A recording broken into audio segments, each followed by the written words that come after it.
മാർച്ചിൽ റംസാൻ മാസം ആരംഭിക്കുന്നതിന് മുൻപ് ഗാസയിൽ വെടിനിർത്തൽ ഉണ്ടാകുമോ? അതിനുള്ള തിരക്കിട്ട ചർച്ചയിലാണ് ഈജിപ്ത്, ഖത്തർ, US, ഫ്രാൻസ് എന്നീ രാജ്യങ്ങൾ.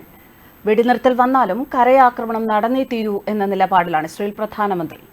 ഗാസയിൽ ഇസ്രായേലും ഹമാസും തമ്മിലുള്ള പുതിയ വെടിനിർത്തൽ തിങ്കളാഴ്ചയോടെ പ്രാബല്യത്തിൽ വരും എന്ന പ്രതീക്ഷ പങ്കുവച്ചിരിക്കുന്നത് US പ്രസിഡന്റ് ജോ ബൈഡനാണ്. പേര് വെളിപ്പെടുത്താൻ തയ്യാറല്ലാത്ത ഇസ്രായേൽ ഉന്നത ഉദ്യോഗസ്ഥരും ചൊവ്വാഴ്ച ഇക്കാര്യം സൂചിപ്പിച്ചിരുന്നു. 2023 നവംബറിലെ പോലെ പലസ്തീൻ തടവുകാരുടെ മോചനത്തിന് പകരം ഹമാസിന്റെ പക്കലുള്ള ഇസ്രായേൽ ബന്ദികളെ വിട്ടയക്കുന്ന തരത്തിലുള്ളതാവും ഇത്തവണത്തെ വെടിനിർത്തൽ കരാറും. ഈജിപ്ത്, ഖത്തർ, US, ഫ്രാൻസ് എന്നിവയുടെ മധ്യസ്ഥതയിൽ ഇതിനുള്ള ചർച്ചകൾ പുരോഗമിക്കുകയാണ്. മാർച്ചിൽ റംസാൻ മാസം ആരംഭിക്കുന്നതിന് മുൻപായി 6 ആഴ്ചത്തെ വെടിനിർത്തൽ കൊണ്ടുവരാനുള്ള തിരക്കിട്ട ശ്രമമാണ് നടക്കുന്നത്.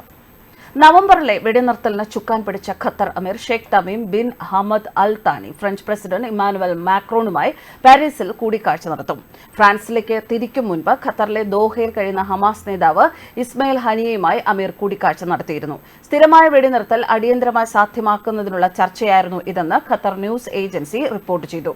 അതേസമയം വെടിനിർത്തൽ കൊണ്ടുവരുന്നതിലൂടെ റാഫേൽ നടത്താൻ ഉദ്ദേശിക്കുന്ന കരയാക്രമണം വൈകിപ്പിക്കാം എന്നല്ലാതെ തടയാനാവില്ല എന്ന് ഇസ്രായേൽ പ്രധാനമന്ത്രി ബെഞ്ചമിൻ നെതന്യാഹു പറഞ്ഞു.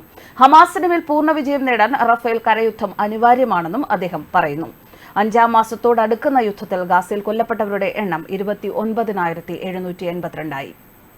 ഹമാസ് പ്രതിനിധികൾ ഉൾപ്പെടെ വിവിധ നേതാക്കൾ പാരീസിൽ നടത്തിയ കൂടിക്കാഴ്ചയിൽ താൽക്കാലിക വെടിനിർത്തൽ, ബന്ദികളെ മോചിപ്പിക്കൽ എന്നിവ സംബന്ധിച്ച ധാരണയിൽ എത്തിയതായി വൈറ്റ് ഹൌസ് ദേശീയ സുരക്ഷാ ഉപദേഷ്ടാവ് ജേക്ക് സള്ളിവൻ ഞായറാഴ്ച പ്രതികരിച്ചിരുന്നു.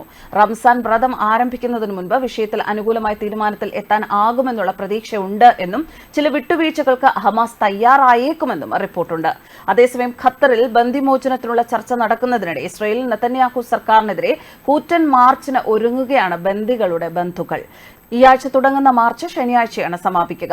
ബന്ദിമോചനത്തിനല്ല ഇസ്രായേൽ മുൻഗണന നൽകുന്നത് എന്ന ധനമന്ത്രി ബസാലൽ സ്ട്രോമോട്രിച്ചിന്റെ പ്രസ്താവന ബന്ദികളുടെ ബന്ധുക്കളിൽ നിന്ന് കടുത്ത വിമർശനത്തിന് ഇടയാക്കിയിരുന്നു.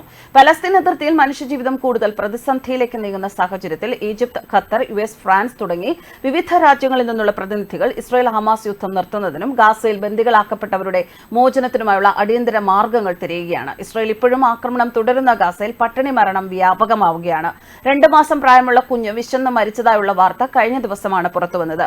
കുഞ്ഞിനെയും കൊണ്ട് വിശന്നു വലഞ്ഞ് തെരുവിൽ കണ്ടെത്തിയ സ്ത്രീയെ ആശുപത്രിയിൽ എത്തിക്കുകയായിരുന്നു. പക്ഷേ കുഞ്ഞ് മരിച്ചു. പട്ടിണിയും പോഷകാഹാരക്കുറവും മൂലമാണ് കുഞ്ഞിന്റെ മരണമെന്ന് ഡോക്ടർമാർ പറയുന്നു. അധിനിവേശ വെസ്റ്റ് ബാങ്കിൽ ഇസ്രായേൽ സൈന്യം നടത്തിയ റെയ്ഡിനിടെ 3 പേർ കൊല്ലപ്പെടുകയും 3 പേർക്ക് പരിക്കേൽക്കുകയും ചെയ്തു. അഭയാർത്ഥി ക്യാമ്പിലും രൂക്ഷമായ ഏറ്റുമുട്ടൽ റിപ്പോർട്ട് ചെയ്യപ്പെടുകയാണ്. ഒക്ടോബർ 7 മുതൽ ഗാസയിൽ ഇസ്രായേൽ നടത്തിയ ആക്രമണങ്ങളിൽ 29,878 പേർ കൊല്ലപ്പെടുകയും 70,215 പേർക്ക് പരിക്കേൽക്കുകയും ചെയ്തിട്ടുണ്ട്.